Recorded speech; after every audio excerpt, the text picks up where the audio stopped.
Hello and welcome. My name is Jody Lynn Craven, founder of Abundance Consciousness, and this is my dear friend Heather Marie. Hi, I'm Heather Marie, founder of Soulgate. Welcome to Channel Squared, where we have extraordinary channeled conversations about everyday life topics. Every week, we choose a topic, connect with you, the divine, and our guides, and then channel here with you live. Yes, and today we are talking all about duality. I good versus evil, good versus bad, dark versus light. Dark. Exactly. There's so many opposites. And I think where we should really start is with this beautiful definition that I pulled, because I think that kind of sparked our entire conversation around this episode. So this came from the internet. We can put the link where I found it in the show notes. But it starts off with everything is dual. Everything has poles. Everything has its pair of opposites. Like and unlike are the same. Like and unlike are the same. Opposites are identical in nature, but different in degree. Extremes meet. All truths are but half truths. All paradoxes may be reconciled. And then it goes on further to say the principle of polarity explains that seemingly opposite things are actually one and the same at varying degrees. A simple example of this is hot and cold. Cold is just the absence of heat, and they're both one thing, temperature. Physical matter and spiritual energy are the same thing, with spiritual energy vibrating at a much higher level, such that it can't be perceived by our senses. Love and hate are two ways of experiencing the same thing, a relationship towards something. This is the foundation of alchemy and the ability to transmute your experience at will. Yeah. It's such a fascinating conversation because, we've talked a lot about oneness. We are all one. We are all connected. And then there's duality here on this plane. And it's such a difficult concept for people to really wrap their minds around. How can it be the same and yet different? Well, I think that's the thing, is that when people look at duality, they only have the perception of their experience in that moment. So when we're in our humanness and we're seeing duality play out before us, whether it be, let's say it's a bad guy, okay, a bad guy. And, this bad person is doing bad things, Mm-hmm. and is creating a lot of problems. Yep. Depending on the person who is experiencing this bad person, they could have an entirely different perception of this bad person. So let's say this bad person goes out and robs a store, and the bad person robs the store of groceries, not money, groceries. So this bad person has stolen the groceries from the store owner, and the store owner sees this bad person as a really bad person, should go to jail, right? This is a horrible person. They did a horrible thing to me, and I have been robbed by this bad person. On the flip side of this, you have the mom at home with the babies, and dad comes home with groceries, and this bad person is now the hero because he brought home food to feed his family. Mm-hmm. So you have two very different perspectives because of the role that they're playing in the experience. Yeah. But really, what you just saw was duality play out in one person. Mm-hmm. So when this quote that you found really discusses that two-sided same scenario.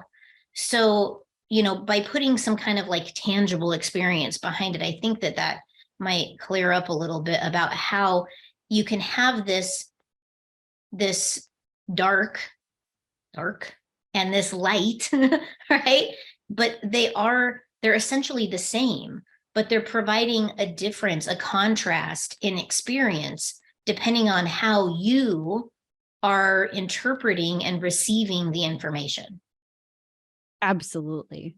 Yeah. And I think when we're in these moments of experiencing the duality, experiencing the things that we don't want to experience, the bad, if you will, it's difficult to see that silver lining on how the good still exists. It's one in the same. It's equal.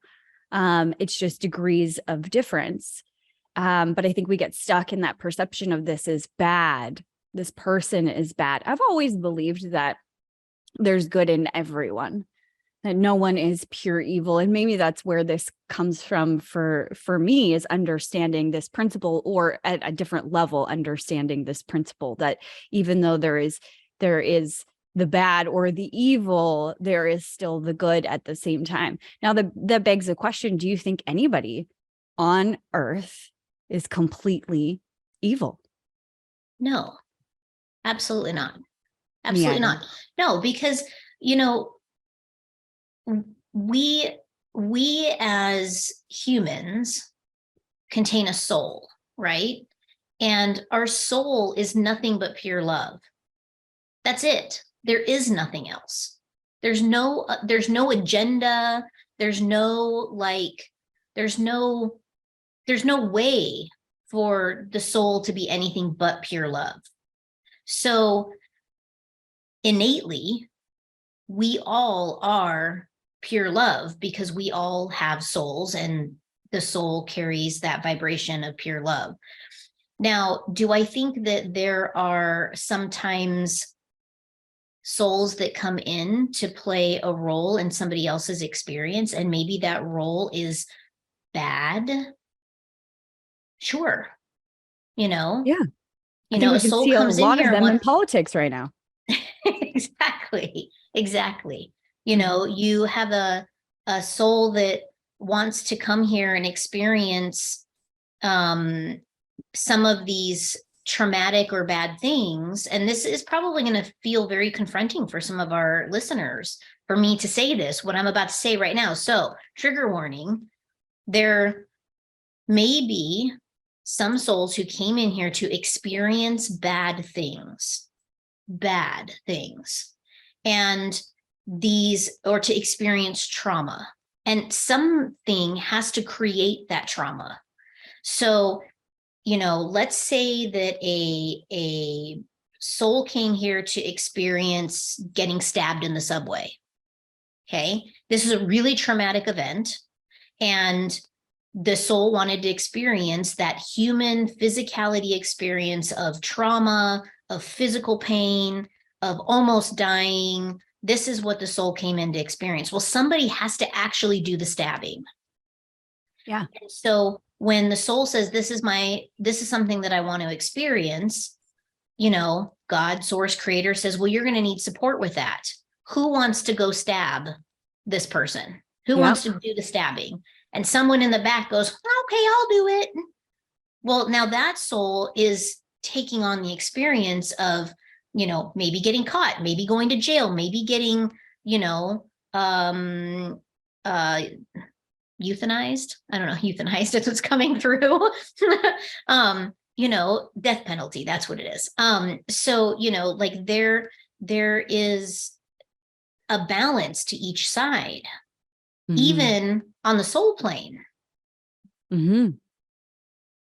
Now, Absolutely. this soul that came in to stab this other person is also experiencing a trauma of sorts. Yeah.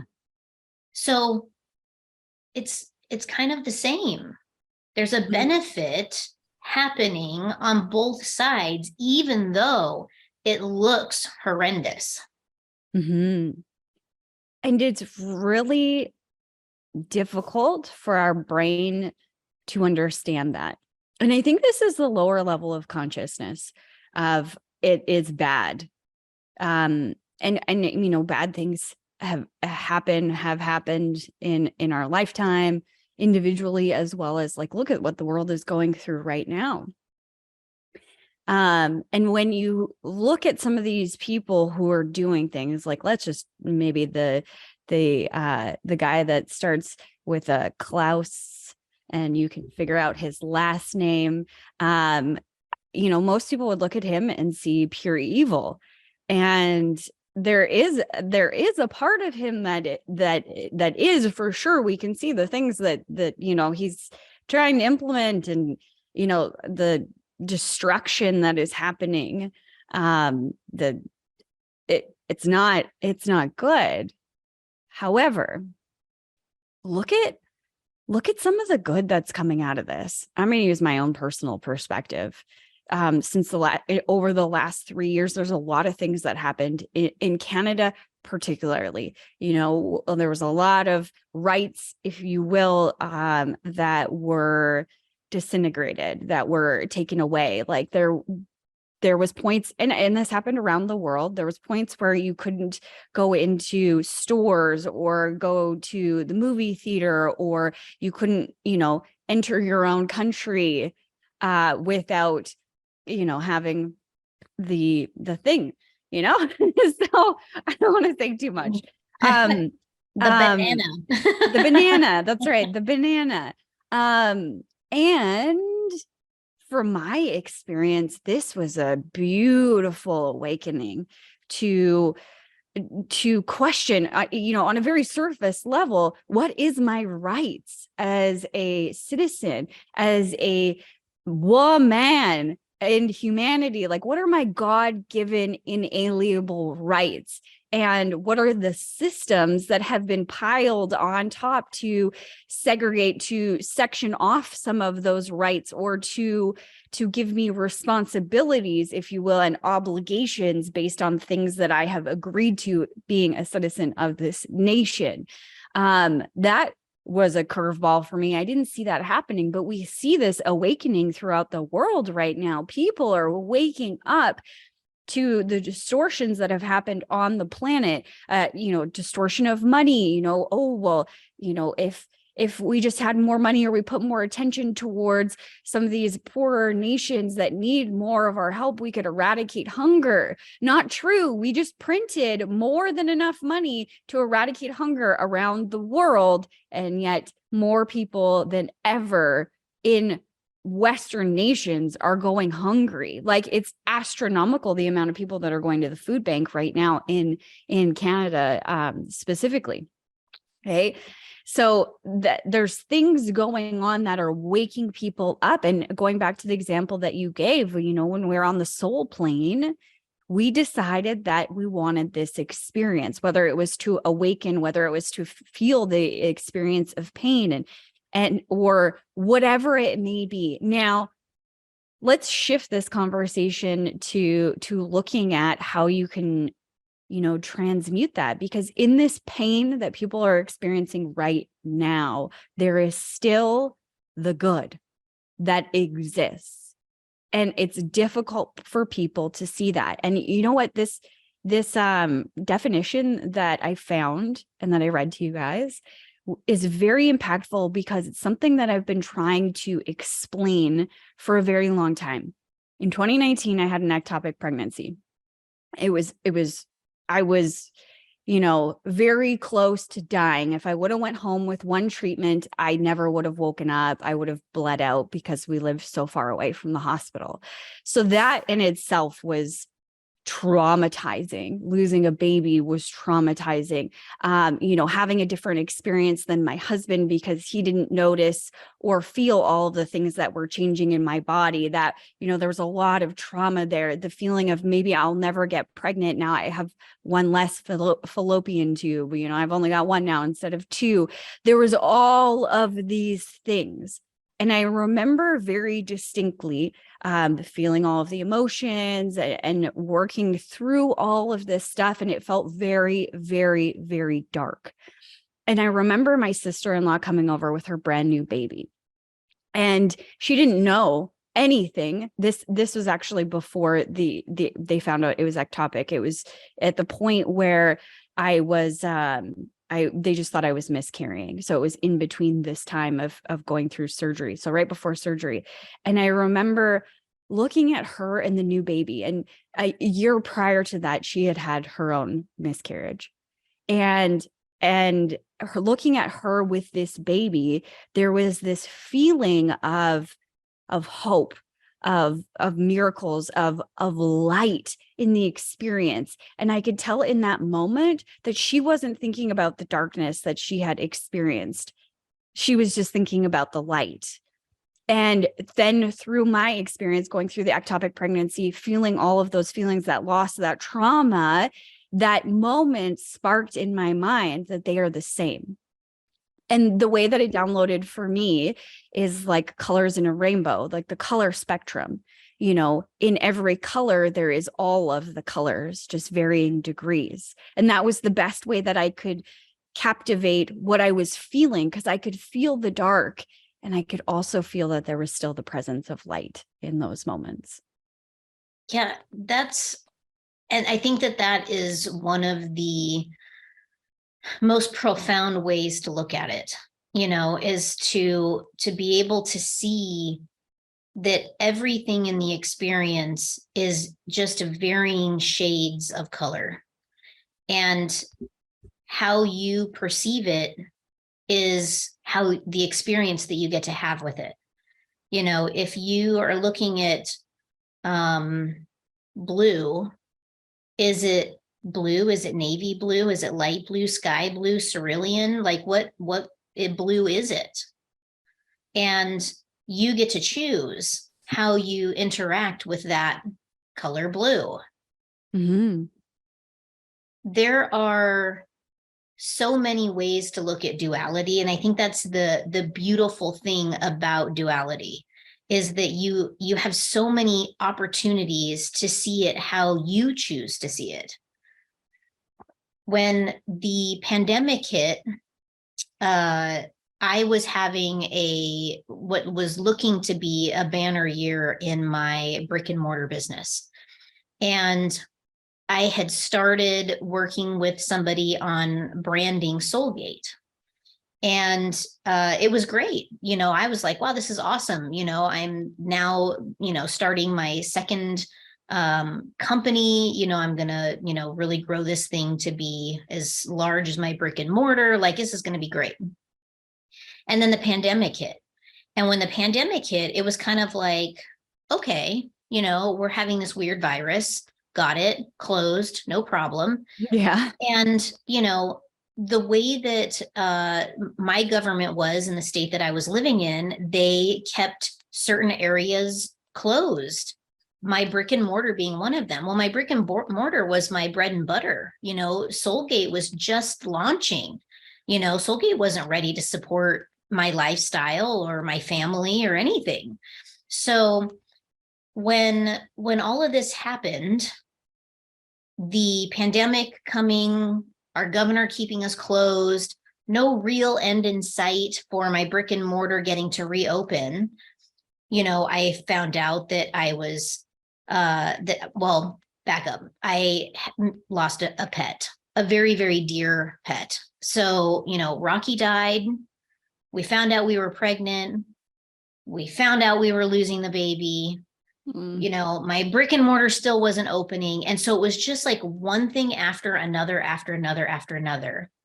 And when I launched Soulgate, I launched to 800 people in a live channeling session online. And that was one of the scariest moments of my life, because up to that point, I'd been sort of like, a closet channel, And so the thing is with everything that was going on, it would have been really easy for me to spiral the drain and go down the toilet, because I lost my dog. I lost my baby. I lost my business. Sounds like a country song. Right.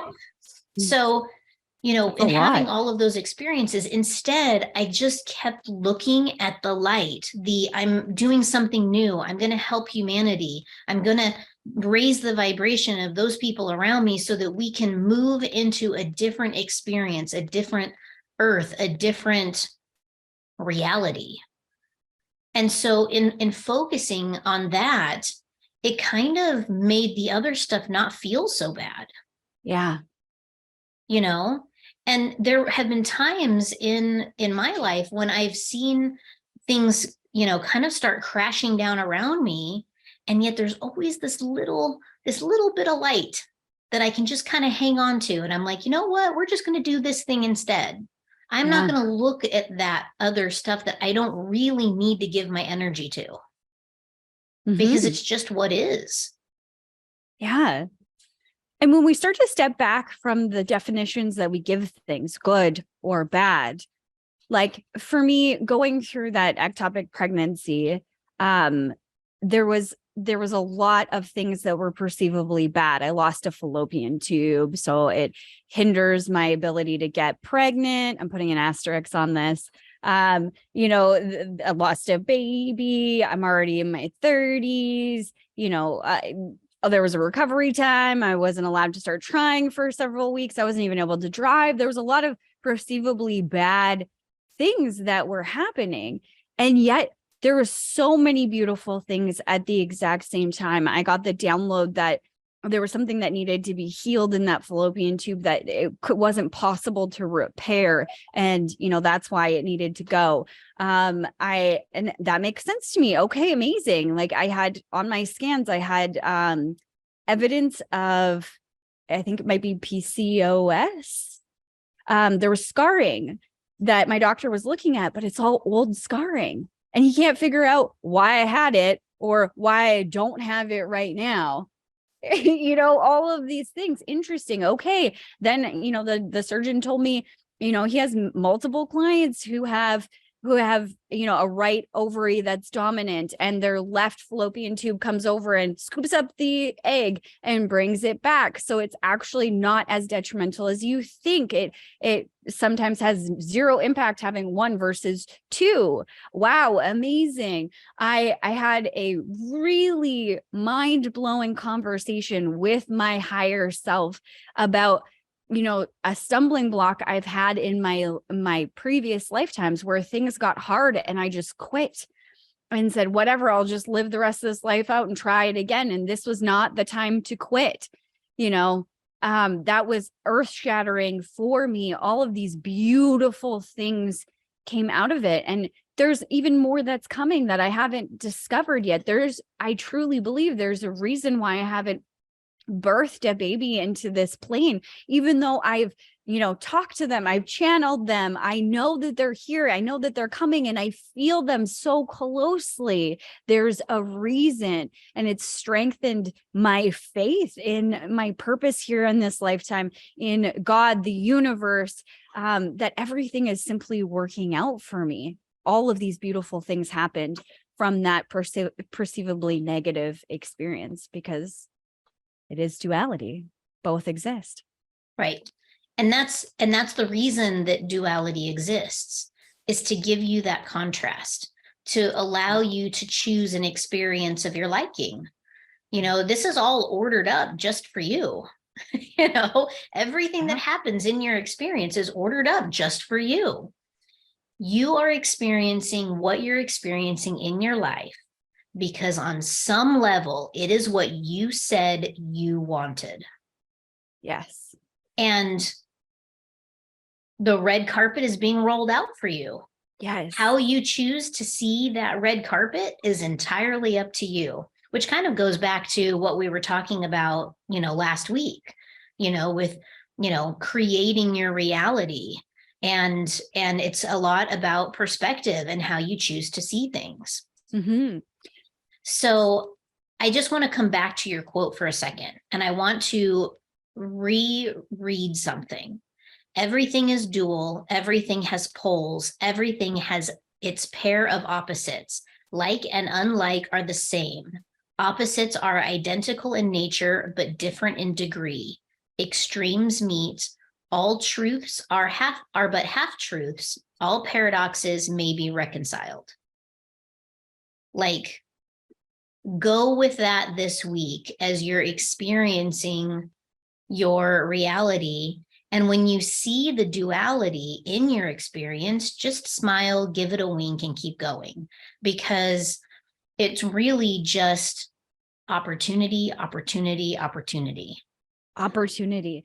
Yes. And one thing that I want to add in here too, because I saw this post the other day of somebody talking about the law of attraction and how it was used as more of a beating stick. Like, I caused this to happen. I'm a bad person. And I believe that this is a lower conscious observation of the law of attraction, if you will. And something that I remind myself all the time, because we find fault in it. Oh, I attracted, a lack of money. I attracted an awful spouse. I attracted being stabbed in the subway. I attracted, whatever. It's me doing something bad. No, reframe that for yourself as, this is an opportunity for me to see more of what I do want and what I don't want. And it doesn't mean anything about me. And one thing that I come back to all the time when I'm going through a period of duality and I'm struggling to see the light in the darkness is this phrase. I knew all of this was going to happen. I chose all of this, and I wouldn't have chosen badly. I'm smarter than that. I wouldn't have chosen badly. I wouldn't have chosen just a life of bad things happening. I would have chosen light. There's obviously a lot of bad experiences that I've been through in my life, and beautiful things that have come through those things. So I know, looking back, that it all works out for the better. I wouldn't have chosen in that room all bad things. The light must come through. Beautiful, beautiful. And I'm so glad that you brought up law of attraction. We should do an episode on that sometime. Definitely. And like, take that with you this week, you guys, because that is, I wouldn't have chosen badly. No way. You chose perfectly. Exactly. Absolutely. That's all the time that we have for today. Thank you so much for watching. We appreciate that you're here with us every week, and make sure you are subscribed and that you hit that notification button, and maybe throw us a like there too. Share this with your friends. This is an incredible message, and that's what we're here to do, is help humanity ascend during this time. So thank you so much. And thank you, Heather, for being here as well. We will see you guys all next week.